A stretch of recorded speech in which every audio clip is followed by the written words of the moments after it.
This is the audio description. This video contains an interview with wildlife biologist Jason Fisher about black bear biology at Big South Fork National River and Recreation Area and Obed Wild and Scenic River.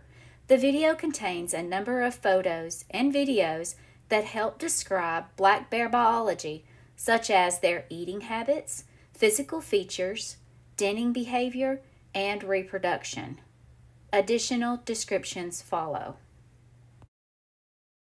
A black bear forages for food while wildlife biologist Jason Fisher is speaking. Black bears are omnivorous, meaning they'll eat both plant and animal foods. They are opportunistic feeders and will feed on what's easily and readily available. Their primary foods consist of grasses and berries during the spring and summer, as well as acorns, beech nuts, and other hard mass in the fall. The remainder of their diet includes insects and other invertebrates, as well as dead animals discovered while foraging. Speaker wildlife biologist Jason Fisher stands at an overlook surrounded by autumn foliage and the Big South Fork River Gorge below, followed by a young black bear climbing a tree.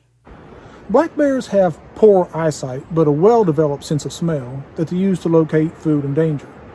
They also have large, non-retractable claws that they use for climbing, gathering food, and self-defense. Black bears are excellent climbers and can also run in bursts of speed up to 30 miles per hour for short distances. A very large black bear relaxes in the grass, followed by a mother bear and her 4 small cubs. Adult black bears on the Cumberland Plateau generally weigh between 75 and 250 pounds, although they can become larger occasionally. Their heights vary when standing on their hind feet, however they seldom exceed 6 feet tall. Black bears are reclusive and prefer to be alone except during breeding season or when they have cubs.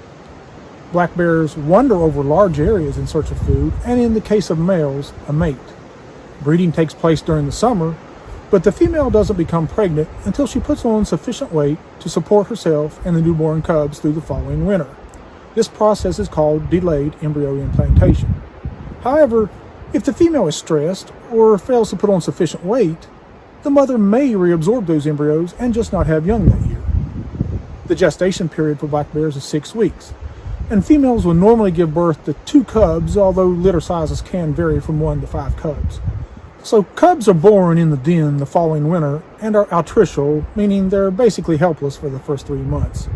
Each cub is extremely small, weighing only 8 to 12 ounces, with their eyes closed for the first few weeks.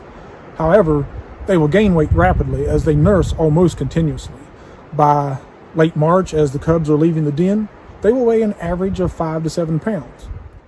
4 small cubs are climbing a large tree, followed by 2 black bears sleeping in the bases of hollow trees. Also, on the Cumberland Plateau, bears don't usually go through true hibernation because the winters are not usually cold enough for a long enough period of time. Instead, they go through a state of dormancy.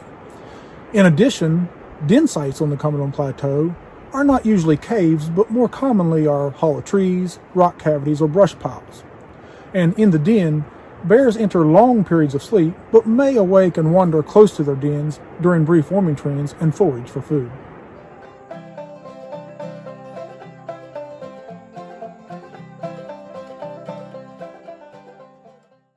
Black Bear Biology with wildlife biologist Jason Fisher, Big South Fork National River and Recreation Area, and Obed Wild and Scenic River. National Park Service logo.